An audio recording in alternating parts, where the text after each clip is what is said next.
intimidation, I don't care what anybody says, plays a big factor still in the league. I get excited after I score the goal. I mean, that's what makes the hair on my neck stand up. A breakaway for Hull. He's in. Hull, the shot, he scored! Well, it's very scary every time you hear the word cancer. It was very emotional to get back on the ice.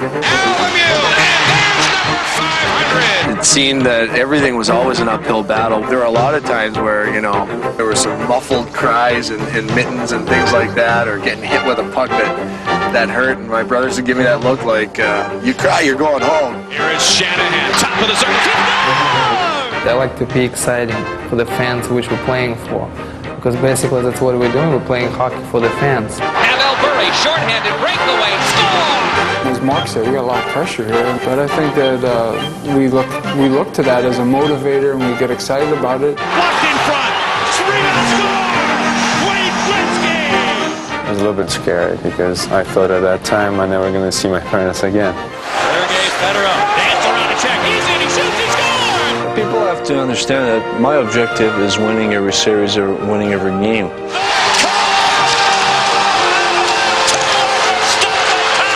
Lifting up the Stanley Cup for the first time it's a dream come true.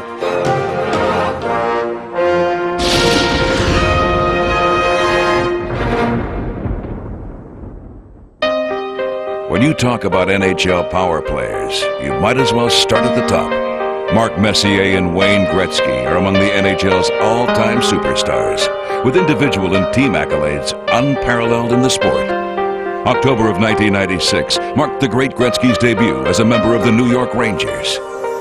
Under the hot lights and bright spotlight of the Big Apple, Gretzky was joined by Ranger captain Mark Messier at center ice, thus consummating a long-awaited reunion of two of the game's living legends, a duo that at one time was the core of one of the greatest teams in NHL history, the Edmonton Oilers of the 1980s.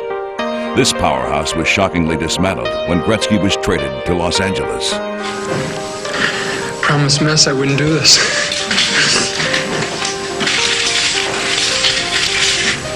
But as I said, there comes a time when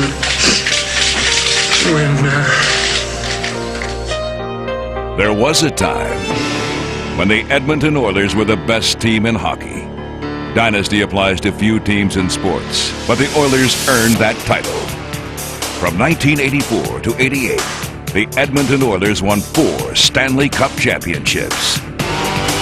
Wayne Gretzky and Mark Messier were the dominant players on a team loaded with superstars.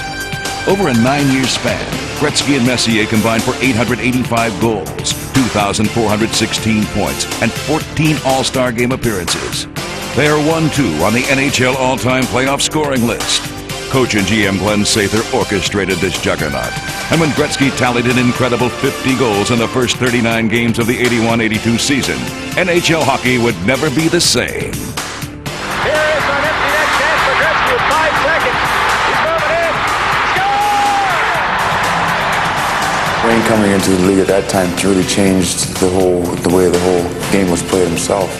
And so Glenn had enough smarts to really realize that to put the players with him that could skate. And the Oilers really kind of changed the way the game was played for a long time. And I think because we were the first ones to do it, we really looked that much better than everybody else.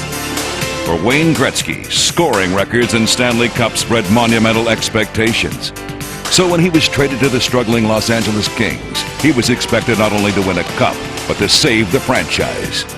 Remarkably, Gretzky led his overachieving Kings to the 1993 Stanley Cup Finals. And Zazzle takes the puck away from Robitaille. Robitaille gets it back center. They score! Gretzky scores! And the Los Angeles Kings defeat the Maple Leafs. As a member of the Kings, the Great One broke the most revered records in hockey. Kings are down 4-3, trying to tie this game up. Off the draw. Here's Lowe with a minute to go in the game. Lowe cleared to the blue line, held in by Duchesne. Duchesne's passing deep to Taylor. To Gretzky. He scores! He's done it! Wayne Gretzky, the Great One, has become the greatest of them all. The leading scorer in the history of the National Hockey League. Robitaille coming in with Gretzky trailing. Gretzky gets the puck on the right to McSorley. Centered it to Gretzky. Scores! Wayne Gretzky! There it is! Number 802. crowd chant, Gretzky, Gretzky, Gretzky. Boy, I'll tell you, this guy has been something else, hasn't he? Oh. Meanwhile, Mark Messier had become the man in Edmonton. And given the task of winning without Gretzky, he did just that, leading the Oilers to their 5th Stanley Cup in 1990. Mark Messier, the ultimate captain. Mark is a natural leader. Some people are that way, and he just makes everyone around him feel part of the group, and he pushes people. Sick guy's got a bit of puck, can't turn away, gang. He's always positive, and he motivates, and he's always cheering for his teammates. Now we're going, boys, now we're skating. Get that blue line, boys, get that blue line defense, we can pass all the way. And yet, he'll be the first one to pull me aside and say, hey, you got to play better, you got to be better, you got to be stronger. That's good. When you respect someone, it's always nice to hear. Like his friend Gretzky, Messier's success in Edmonton didn't guarantee his future there. On the eve of the 91 season, Messier was shipped to the New York Rangers, a franchise that hadn't won the Stanley Cup since 1940. Once again, Messier became the heart of his team. With the Rangers down 3-2 in the 94 conference finals to New Jersey, Messier boldly guaranteed victory. Kovalev moving in. Kovalev to Messier. Messier shot. Score! They tied the game! Mark Messier! The bigger the game, the bigger Mark Messier plays. Leach drops it. Kovalev again. Saves one to a rebound. Score! Mark Messier gets his second goal. The Rangers lead 3-2. Mark Messier is writing the stuff of which legends are made. To the empty net, Mark Messier. Do you believe it? Do you believe it? He said we will win Game 6. He has just picked up the hat trick. Messier's Rangers went on to beat the Devils, and then the Canucks for their first Stanley Cup in 54 years. And now their journey has come full circle. After 8 years as NHL opponents, today these lifelong friends are Ranger teammates.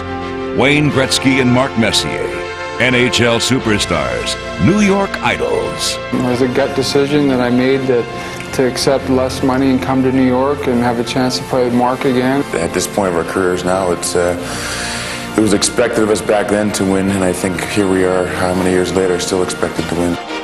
Again, their history of success translates to the highest expectations. In New York, the pressure to win is unique. Together, Wayne Gretzky and Mark Messier will shoulder the burden and try to recapture the glory they shared a decade ago. There's a ton of pressure here for people to do well and be successful. Pass down low. Score! The main thing is winning and wanting to win. What a play! We look to that as a motivator, and we get excited about it, and I think that we look forward to that challenge. In the end, that's all we're really playing for anyways, is to win. Two future Hall of Famers, together again for another run at hockey's ultimate prize. 5 scoring titles, 2 Stanley Cups, the only player to ever win the Calder, Hart, Ross, Smythe, and Masterton trophies. In French, Lemieux means the best.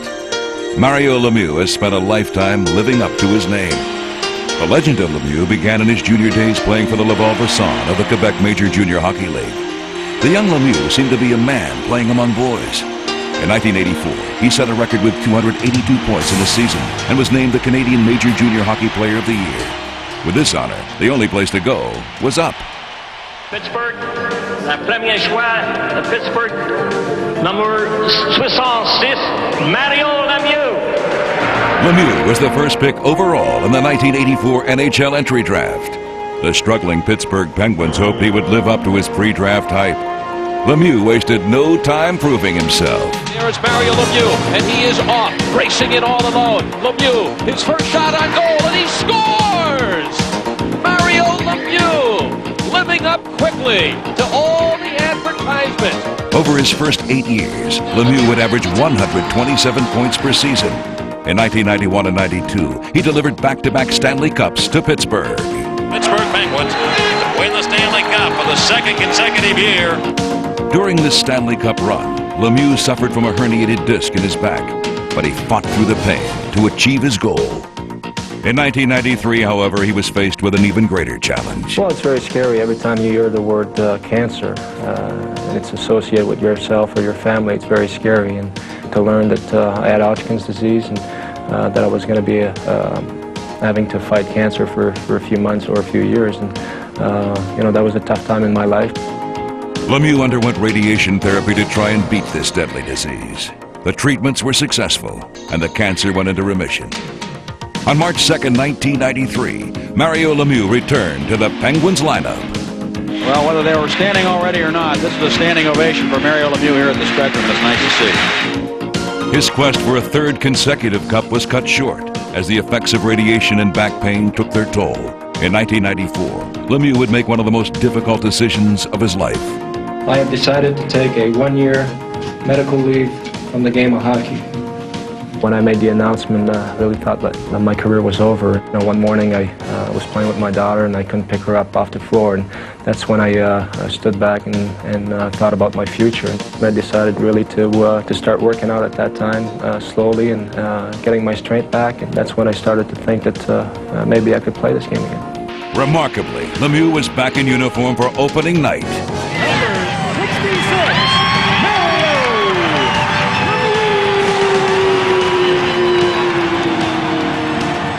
It was very emotional to get back on the ice, especially after everything that I went through last year. I was really anxious. I was counting the days down. The whole atmosphere during the day with the players and be back and be part of a team again. And it was very emotional.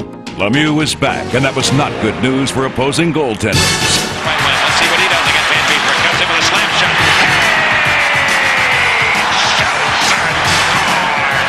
I certainly expected to come back here and be one of the best in the world.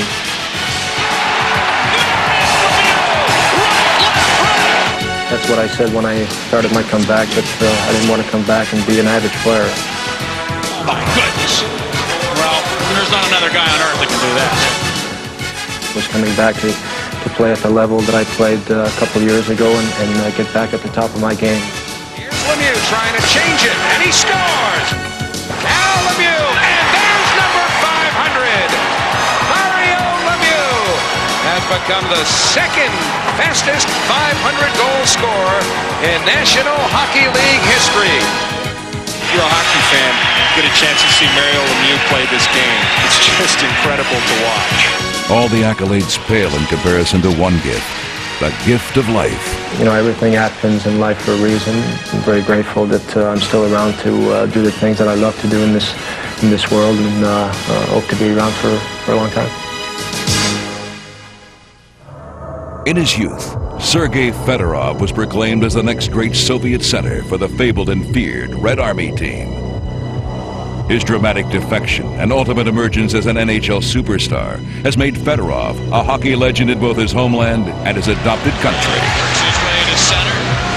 Sergei Fedorov danced around a check. He cuts to the net. He's in. He shoots. He scores!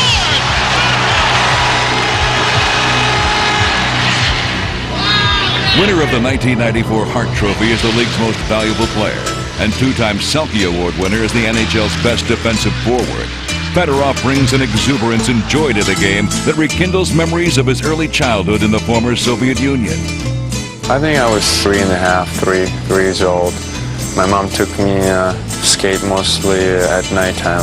When I skate on that pond, I felt so much freedom, That freedom found on the ice was unique behind the Iron Curtain, and it shielded Fedorov from the harsh realities of Soviet rule. I wasn't sure what it is all about, to be honest with you. I was very inexperienced, immature young person who tried to learn hockey, and I was so excited to play this game. I was loving it so much, and I didn't probably never crossed my mind those kind of things, intimidation and all that. The Soviet system was simple and understood. Collectivism was encouraged, individualism was not.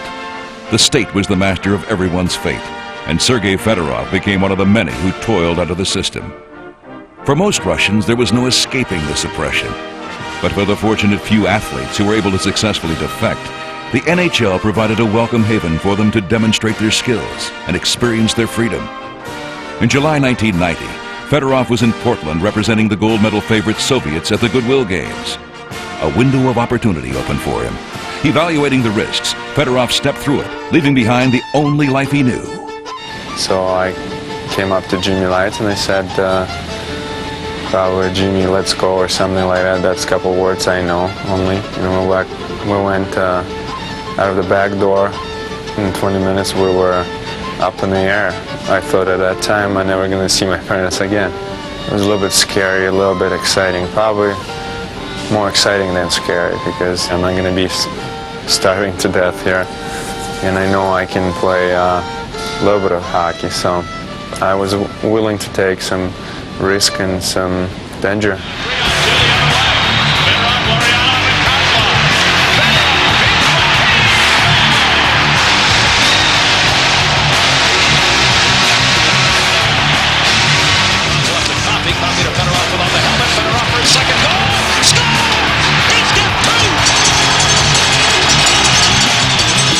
What I do on the ice come to me automatically. Because you got to do very quick things, very quick turns, shots, and this and that.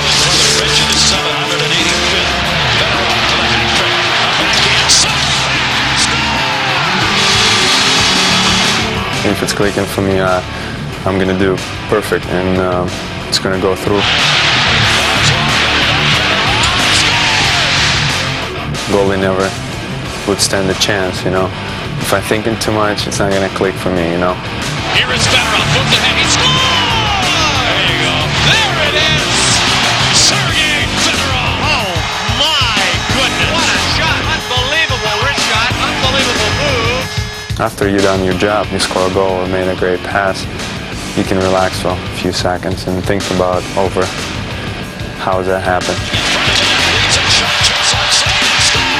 Right there at that point, the Kozlov is coming from behind him.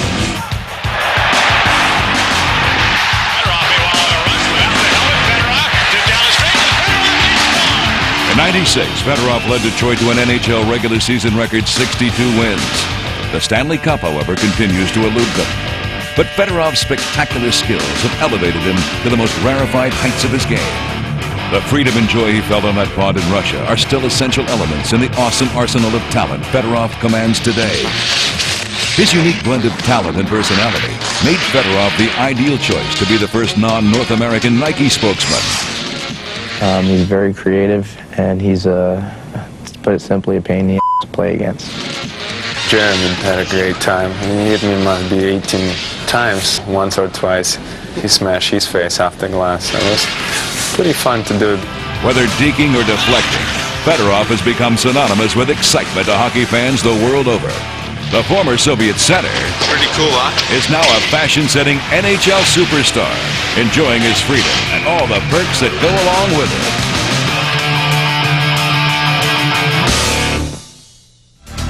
Fedorov's new teammate might be the piece that will solve their Stanley Cup puzzle. He's a coach's dream. Brendan Shanahan is that rare athlete who combines offensive skills with a passion for physical contact. Known around the league as a power forward, a big man who can be intimidating. Shanahan, the hot hand! A deadly shooter, Shanahan is a marksman with power who has twice topped 50 goals. And one thing about Brendan Shanahan, he's got one of the best shots in the league. His immense talent was showcased globally at the '96 World Cup. But it's Brendan's personality that makes him such a hit with the media. Breakaway in hockey is when a player goes one-on-one with the goalie.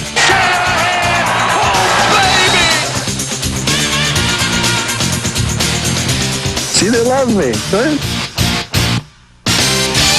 That's a real picture. Yeah, that's a real picture. At least $500. Really, 500? That much? Yeah, I'm a big fan of his.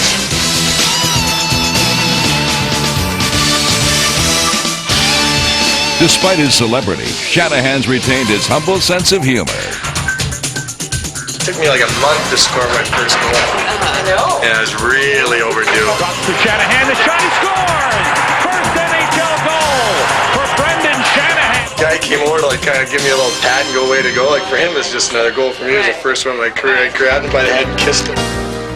Brendan's self-deprecating style comes from growing up as the smallest child in a big family. I grew up the youngest of four boys, and quite a bit younger too. It seemed that everything was always an uphill battle, whether it was getting my food first or running out, being called for dinner and having to race up the stairs, and someone was always grabbing me by the pant leg and yarding me down, climbing over top of me, and everything was a battle. And when we played sports, I always wanted to play. When they were playing road hockey, they didn't really take it easy on me. They kind of said, you can play, but if you play, there's no crying, no running home if you get hurt.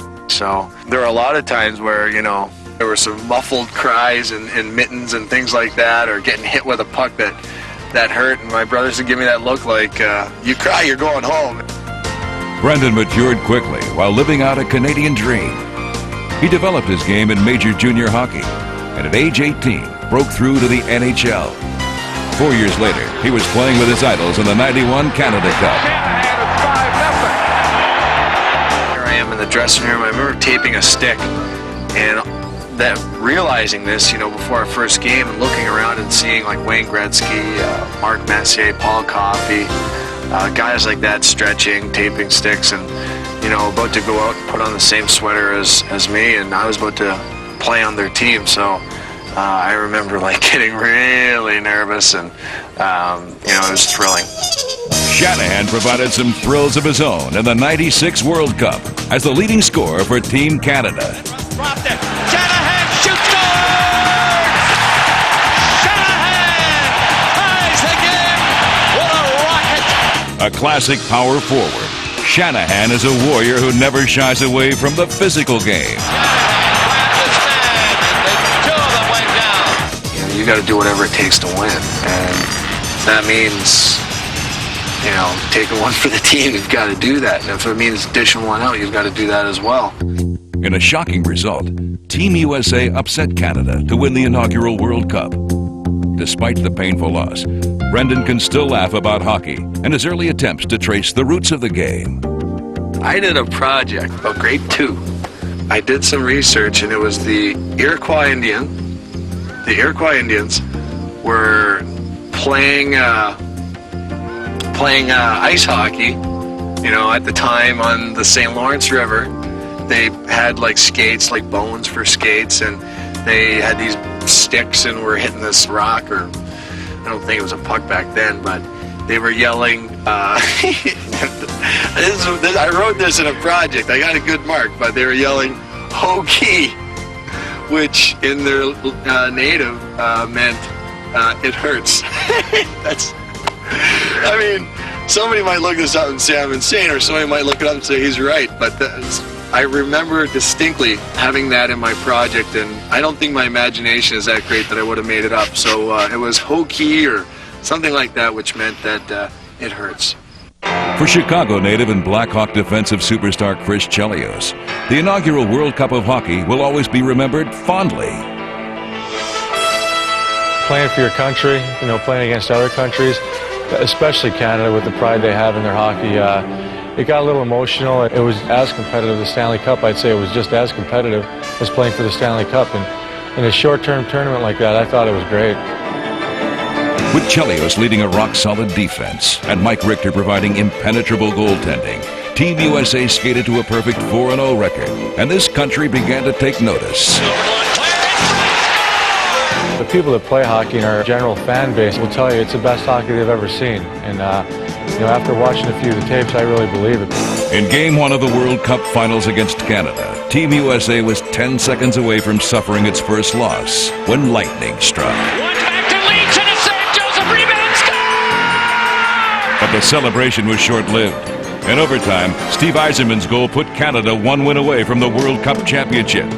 It seemed the clock had struck midnight for Team USA. We put ourselves in a pretty bad situation. I don't think if you ask anybody in the team after that game, we had a chance to go up to Montreal and beat them 2 games. We knew we were in for a battle with them. The Molson Center in Montreal would be the site for Game 2, and if necessary, Game 3. With the title on the line, both teams and countries dug in for the second game. A contest fiercely fought for the right to be called world champion.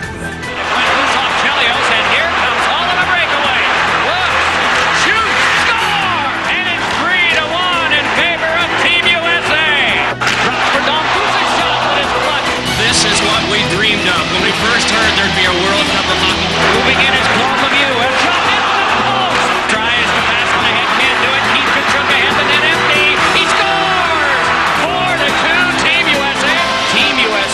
defeated Team Canada. The World Cup of Hockey was down to one game. Tied after 2 periods, Canada looked to end the U.S. challenge. But it's put with a shot. He scores! But then, with under 4 minutes to play, Team USA opened the floodgates. Waiting for it is Lee. Shoots one, deflected, score! The game is tied with 3:18 to go. Hatcher with it, shoots one, save, rebound, score! Amandi has broken the tie! When Brett scored the goal, you know, we tied it and everybody's excited. Tony scored the goal, it was just kind of, everybody's in shock. And you know, I guess it was just meant to be. It happened so quick and in a matter of 4 or 5 minutes, and there we were carrying the cup. You know, we're pretty proud of the 25 guys that were in the coaching staff that were involved in that. It's something special, and we'll share that for a long time. And that was maybe the last time we played against players like Gretzky, you know, Messier, Coffey, those guys. And to me, that is the tournament to be in. It's the best tournament. And, you know, to beat them, I was really proud of that. It was right up there with winning the Stanley Cup. And Chris should know, in 1986, just his second full season, Chelios teamed up with rookie Patrick Waugh and helped the Montreal Canadiens to their 22nd Stanley Cup. He spent 7 years in Montreal before being traded to the Blackhawks. Growing up on the south side of Chicago, Chris had become a hockey fanatic 20 years earlier in the Windy City. Every kid wanted to play hockey back then, or everybody wanted to be Dick Butkus, and I couldn't be Dick Butkus, so I decided to play hockey. I think the youth hockey was really competitive. We played against other states and traveled quite a bit. Chicago's got some great youth hockey now. And it's that youth hockey which keeps Chris traveling to the Chicago suburbs these days to see the next generation of Chelios play. Jake, age 5, and Dean, age 7. All right, here's his chance right here. Here he goes, he's gonna score. Oh! You got a little Jake gets out there, he's a clown. A goof. Come on, Dean. Good play. Jake keeps coming on the ice. He ain't supposed to be on the ice. He keeps sneaking on. Just starting out, Jake and Dean are having the time of their young lives, sharing something they love with a father who's regarded by many as the best U.S.-born hockey player ever. Nichols put it to Chelios, coming late, moves in, face out of it, now shoots, he scores! Hawks win! Chelios caught the play! Savard walks in front of the net center, Chelios brought in, Hawks win! Hawks win again! Chris Chelios in overtime! Here's the center, he took Chelios out of midair, what a goal! A 7-time NHL All-Star, Chelios continues to study his opponents. I'm going to do a little vintage Mario move. Watch this. Fourth shooter, Chris Chelios. He scores. Oh, I know that. I want you to get all this stuff going. Great play, Chelios. That's why he is a Norris Trophy candidate. And 3-time winner as the league's best defenseman. Oh boy. First of all, I'm going to thank my wife, Tracy, for the first time, because I forgot the other times, and when I did remember, I never won it, so. A class act off the ice, this Dr. Jekyll turns into Mr. Hyde on skates. I'd rather watch a highlight of me just clotheslining somebody than scoring a goal. You know, it's a great feeling. I guess it's like a fighter and a knockout punch. Everybody'd rather see the big hit. Intimidation, I don't care what anybody says, plays a big factor still in the league. Oh, Chelios hammered a man in the corner. Chicago, they're known for their aggressiveness and their toughness, and that's how I wanted to be known for.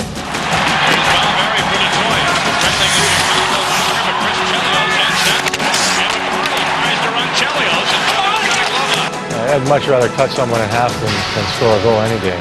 Oh, I wouldn't say he's that tough. His younger sister used to beat the heck out of him when they were little. She always used to compete with him and always used to come out ahead. Chris's hockey career has come full circle. Opening Chelly's Chili Bar in his hometown is one way of keeping touch with his fans. As for the most popular item on the menu, this is the best chili in the world, right here, with the best name on it too. Well, when I come here after the games, and if we lose, I don't show up. My parents run the place, and it's a fun place. It's basically just a hockey crowd. You know, I think the people enjoy seeing the players after the game here. Thank you very much. When the kids come, it's not often the kids get a chance to meet the Blackhawks. I know I never did when I was a kid, so this is a great spot for them to meet the players. Good luck, buddy, huh? Chris is great. He would never turn down a kid, and he gets a bigger kick out of watching a kid get, you know, that gleam in their eyes than anything. That means more to him than winning games or scoring goals. Kids mean a lot to him. So the game? Yeah, played well. At least we're winning now, huh? Winning on and off the ice. Brett Hall is a scoring machine for the St. Louis Blues, averaging 60 goals a season in the 1990s. He and Chris Chelios shared in the glory of USA's World Cup championship. But when they put their NHL uniforms on, Hall spends the entire game trying to outfox the captain of the Blackhawks. They draw the hog zone, bounce to the side of the net. Hall picked it in midair. Deacon beat Chelios to it, and then Brett Hall was there behind him. I'll never try to embarrass anybody. I won't pump my arms or jump like Mike Foligno or things like that. If I'm doing those things, and Chris Chelios, after I score, is thinking in his mind, what's he doing out there, embarrassing me or running the score up? But I don't need me on his mind. That's why I tell the coaches after I score, I like to have a new line out there right away just to get me out of everyone's mind. So next time when I go out there, Chris Chelios isn't going, there he is, there he is over here. He's just playing his game, and then I just come in again, and all of a sudden I'm there again. Hall has been outsmarting NHL defenses for a decade, winning the 91 MVP and 3 goal-scoring titles. No one shuts down the Golden Bread. For Hall, he shoots, he scores! Oh, baby, another beauty! Gordon Hall works in, does a spin, works it alone, shoots, he scores! He's amazing, folks. He is incredible. Oh, baby, what a play. I get excited after I score the goal. I mean, that's what makes the hair on my neck stand up. Breakaway for Hall. He's 2 men short. He's in. Hall, the shot, he scored! What a turn of events! Brett Hall. Brett's amazing talent comes from a superior gene pool. His father, Bobby Hall, was the most exciting player of the 1960s, streaking down the left wing for the Chicago Blackhawks. In front again. Here's Bobby Hall. Oh! Hall ties it up.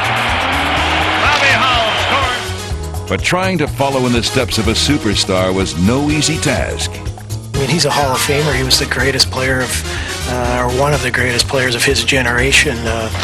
And you just, as a kid, to live up to something of that nature is impossible. And kids can be cruel, and it was at times very difficult, not only for me, but for my brothers. And I think that's probably one of the main reasons I'm the only one who made it. I just went on my own course. I went out and just had fun playing, and I said, if I make it, I make it, but I'm going to have fun trying. Fans have always had fun cheering the Halls. Just like Bobby before him in Chicago, Brett is adored in St. Louis. The Hall shot, he scored! Oh, what a shot from the slot, Brett Hall, and they go wild here at Kiel. 500 of Hall's devoted fans showed up for this midweek autograph session. The city has adopted its #1 star. From day one when I got here, the people have treated me like I was born and raised here. He makes St. Louis, something. Instead of most of these cities, you don't have no big stars, really. And he makes St. Louis pretty much stick out. Every time I've seen him, he's been really polite and great guy. We need guys like him, more of them. And why do you like Brett Hall so much? I don't know. He's just my idol. I don't know. He's just your idol, huh?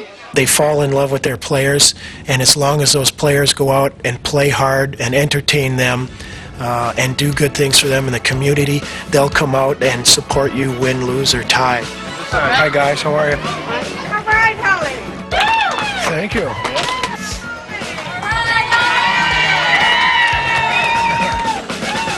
As usual, Brett encountered a packed house, but he didn't stop signing until every fan left with a smile on their face. A father himself, Brett has passed the Hall bloodline to his son Jude. Could there be another Hall destined for the NHL? But right now it looks like he could play almost any sport he wants with the ability he has. So, whatever he wants to do, I'm going to try to. He's going to be raised here in St. Louis, and hopefully he can come and strap on the Blue Note one day. He shoots and scores! Oh, baby! Hall does it again! No one can get NHL fans out of their seat faster than Pavel Bure. Ever since he stormed into the league as a teenager in 1991, Bure has become hockey's greatest entertainer. That's what I think about myself. I try to be exciting player for the fans which we're playing for. Because basically that's what we're doing. We're playing hockey for the fans. For Bure again, looking for the ex-Devil Greg Adams, number 8. He was at the hash marks. Now Burry works his way out. When he's in top gear, Pavel Bure is a blur on the ice. Look at Bure flying, and here comes Bure. Look at him go. Give it for Bure, one-on-one with Zubov. Zubov in front, Bure the move. Bure the backhand. Bure tried to draw. Running scores! As soon as he let Bure go, the problem began for the New York Rangers because he exploded around Zubov. I think it's really important for my game when sometimes I'm just feel I'm flying there.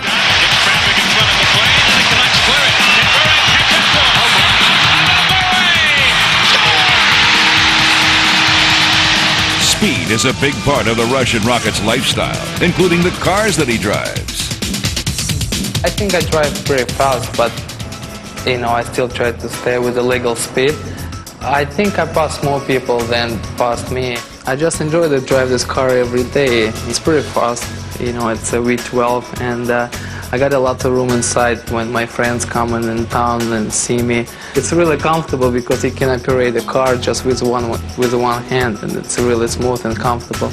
And I also have that car, red Ferrari, and I choose a red because I think Ferrari is supposed to be red. That's the color of Ferrari. It's more like a toy, I think, for me. I don't drive every day. Sometimes when it's sunny, and it's a really fast car, and it's a sport car, and just fun to drive. The Bure fascination with speed runs in the family. His father, Vladimir, who trains Pavel in Vancouver, was a 3-time Olympic swimming medalist for the Soviet Union. Vladdy intended to raise another swimmer, but young Pavel had different aspirations. He always asked me, "Dad, I want to be a hockey player." I said, "Oh, you're a swimmer." But he always asked me, "Oh, I want to go to the hockey school. Can you put me in a program?" And I decide, why not? Pavel's passion for hockey helped him enter the elite Red Army program. From Moscow, he made the leap to the NHL, where he's carved out an impressive legacy. 1992 Rookie of the Year and consecutive 60-goal seasons. Speed is one thing, but being able to handle the puck with the speed, that's another thing. Bure's amazing run through the 1994 playoffs brought the Canucks within a single goal of the Stanley Cup. Lincoln finds Bure on the breakaway. Scores! The Russian Rocket. Running. Rebound. Score! Bure! Oh my goodness. Since I got here, I heard a lot about Stanley Cup. Wow, we got to win Stanley Cup, but you can't understand till you'll get there. So now I know how it feels to be even in the final. I don't think we could get any closer. We lost Stanley Cup by 1 goal. The 7th game and the 3-2. And it was really disappointing for us. A year and a half later, Pavel faced another disappointment, a career-threatening knee injury. I think it would be happened 10 years ago. Would be over for me. I wouldn't be able to play hockey anymore. I guess it's worst time in his hockey life. But with the help of his father and today's technology, Bure willed his shredded knee back into playing shape. It was a really tough time for me, but I'm really happy I came back and I'm playing the game which I love. But questions lingered prior to the 96-97 season. Would Bure be the same electrifying performer? The critics got their answer in a preseason game against Boston. Here goes Bure. Pavel Bure, shorthanded, breakaway, score! Now we're all going to want to watch this replay, and we still won't believe it. Unbelievable. The Russian Rocket, back at full speed in Vancouver. When the Quebec Nordiques became the Colorado Avalanche, the Stanley Cup playoffs seemed a reasonable goal. But no one could have imagined that at the end of the 96 season, Lord Stanley's Cup would be hoisted over the heads of these players. At the center of this group, perhaps the least surprised of all, stood Patrick Waugh, one of the fiercest competitors in NHL history. Winning a championship was hardly new to Waugh, but what made this one so sweet was the feeling of self-satisfaction. Growing up in Quebec, playing for the Nordiques was his dream, but it was not his fate. At age 18, he was drafted by the Montreal Canadiens. When you get to the NHL, you know, the chance to be drafted, you don't care anymore where you're going to end up. And if there's a place probably you would love to end up because of the tradition of the team, the dynasty of the team, it's Montreal. Here comes Sandstrom. He shoots, glove save. What a save by Patrick Waugh. Muller trying to keep it in. A shot, loose back in front. Oh, Patrick Waugh's got it. He's a good goalie, this guy. Waugh's first season in goal for the Canadiens earned him his first Stanley Cup.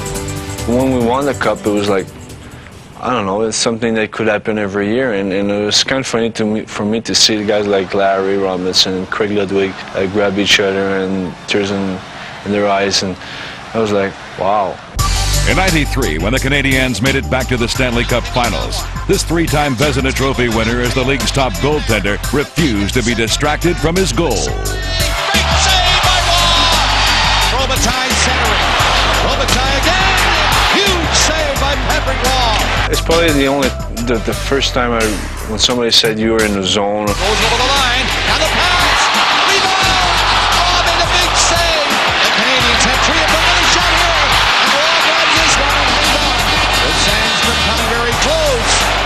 The will of Waugh and the clutch play of the Canadiens were too much for Los Angeles as Montreal defeated the Kings in 5 games.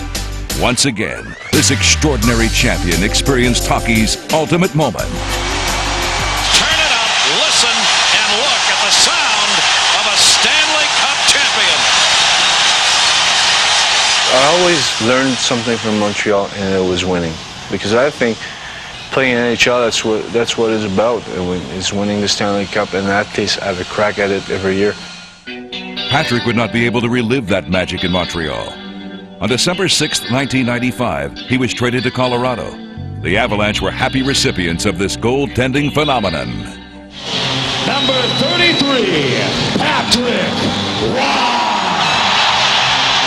The former rival brought a new bravado and sense of confidence that was infectious to his teammates.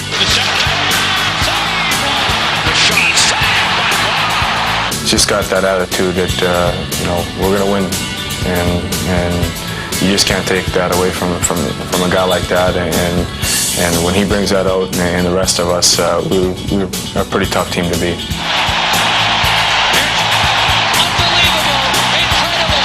Patrick Waugh, as you know, we've found out, has that air about him. Patrick Waugh was the legend. Distanced from the scrutiny and dissection of the Montreal microscope, Colorado provided Waugh with a fresh start. Relaxed and rejuvenated, Patrick regained focus on the ice. And as the '96 playoffs began, it was a familiar, confident Waugh.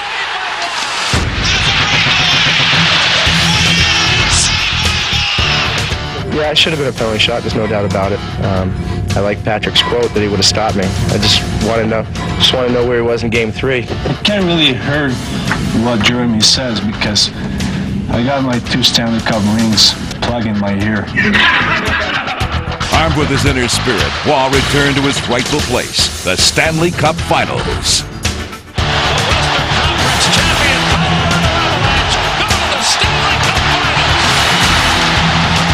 Against the Cinderella Florida Panthers, Waugh's postseason experience proved invaluable, allowing only 4 goals as the Avalanche swept the first 3 games. Round down for a throw behind Garbanoff. Play out there for Garbanoff. Going in. Waugh down, rebound. Another shot. Waugh stopped them all. Well, thank God they scored 2 because they would have to leave with their rat in their pocket or in their hand, and it would be sad for them. Game 4 was an epic battle as the much-anticipated goaltending duel between Waugh and John Van Beesbrook finally materialized. Perfect shot. Knocked down. After 60 minutes of exhilarating hockey, both goalies were still perfect.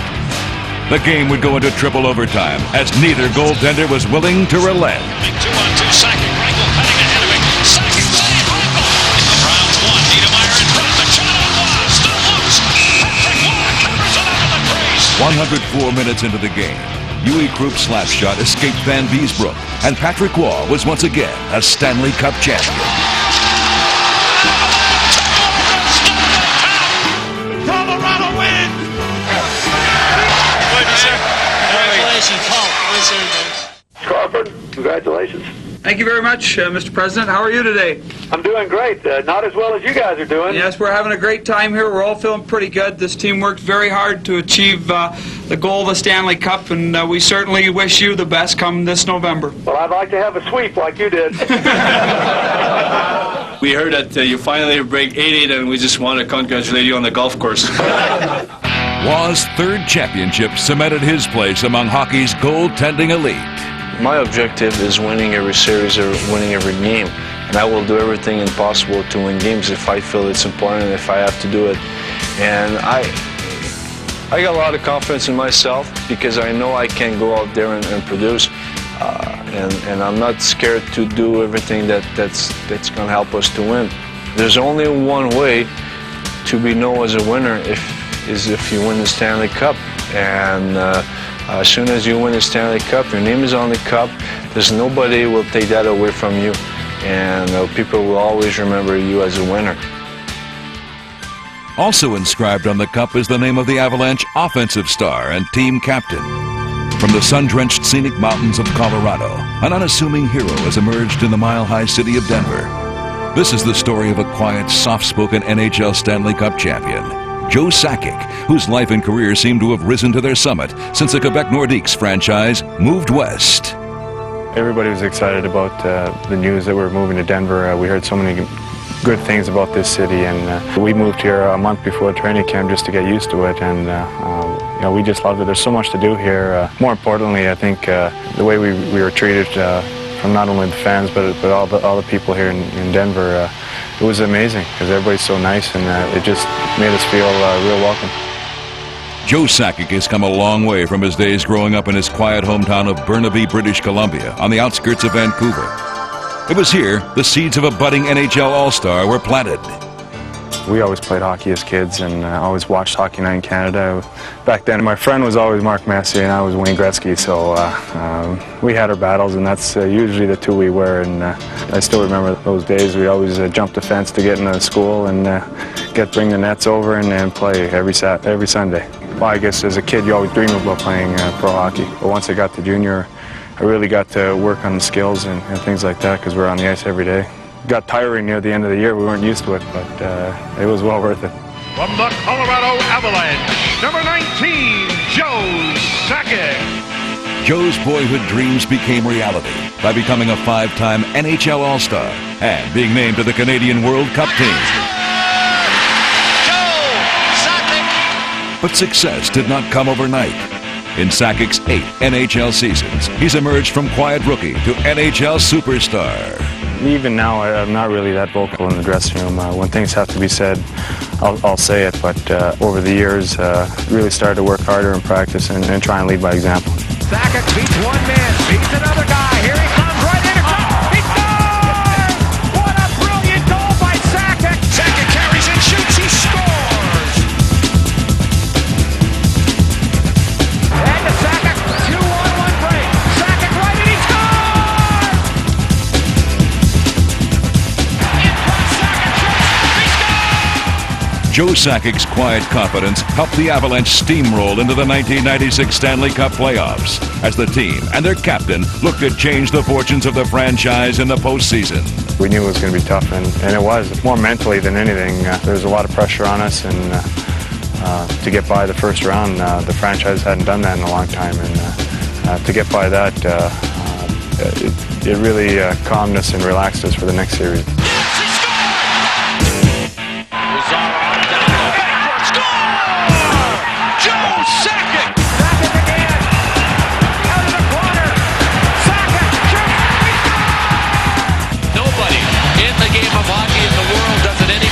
Joe Sakic, MVP kind of playoff season continues. Scoring a league-leading 18 playoff goals and adding 16 assists, Sakic was named the Conn Smythe Trophy winner as the playoff's most valuable player. But Joe's modesty prevents him from basking in the spotlight. Obviously, things went well for me in that playoffs, but I think that doesn't happen if we don't have the team we had. We had a solid team right from goaltending on, and a great coaching staff, and I think everybody was playing their best hockey at the right time, and that was the difference. It wasn't just one player or one or two guys. It was a total combined team effort. You are crying, you cannot skate with us. Nearly 3 minutes played in the second period. Colorado has started to take over and moving into Sakic and the breakaway. Score! Joe Sakic!